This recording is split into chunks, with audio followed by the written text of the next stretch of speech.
Are you struggling to start your goals? Are you tired of setting goals that never get done? What if this year could be different? My name is Jared, and I'm a high school teacher turned leadership coach, and this video is the simple beginner's guide to setting up goals for this new year.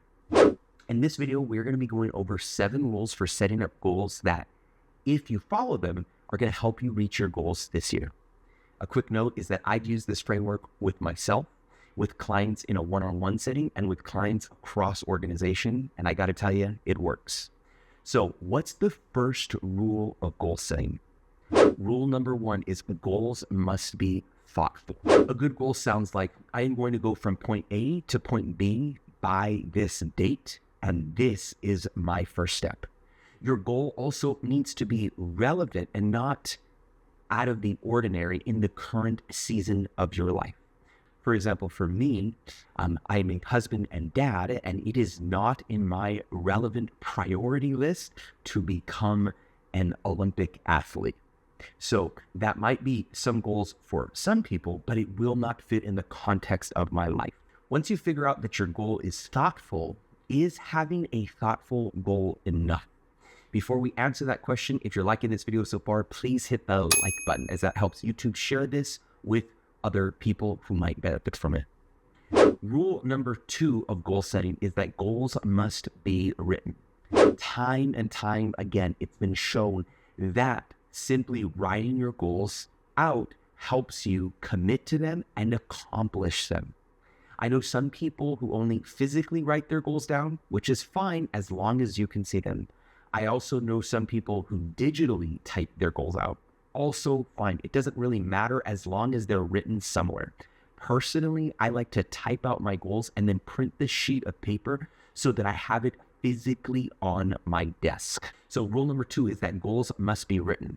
Once you've written your goals down, what's next? Before we answer that question, I'd love to hear from you in the comments below. Do you like your goals to be handwritten or digitally typed? Rule number 3 of goal setting is that goals must be planned out. You need to break your goals into smaller, actionable steps that you can tackle one at a time. You need to set specific deadlines for each step so you can stay on track. You need to make sure to prioritize tasks based on what needs to happen in order to first build momentum. But even with a great plan, can you really make progress without any action? Therefore, rule number 4 is that goals must be worked on. Set aside dedicated time in your schedule to focus on your goal without any distractions. Track your progress regularly to ensure you're moving closer to your goal.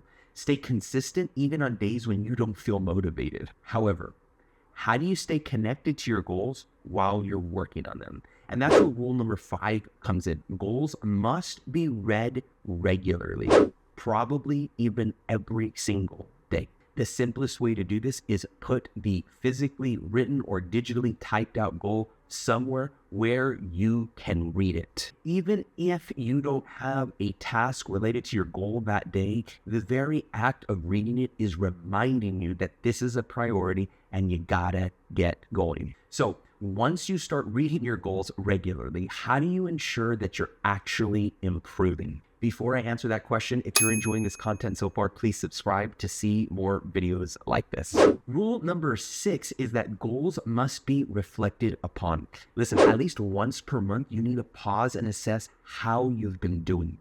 The 3 most powerful questions you can ask when reflecting on your goals are, what's going well? What's not going well? And what adjustments do I need to make? This gives you an opportunity to literally celebrate the things you are doing well, while also recognizing that it's not all perfect. So when you answer what's not going well, you can fix that with question number 3, which is, what adjustments do you need to make? Rule number 6 is that goals must be reflected upon. So once you've set up all these goals and have reflected on them, what do you do next? Rule number 7 is that goals, when completed, must be celebrated. Eventually, depending on how large or how small your goals are, you're going to hit these goals. One of the most critical pieces for every person, though, is to take time to pause and celebrate your wins. Don't just rush to the next goal.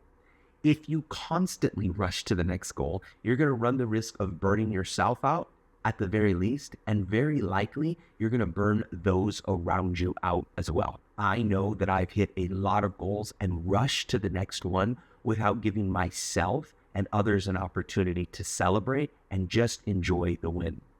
By enjoying the win, I've learned that it allows me to actually get going and have more momentum on the next goal because I built trust with myself that I can do this. So listen, celebrating your wins and hitting your goals is not as effective though if you are perpetually stuck in disorganization and chaos.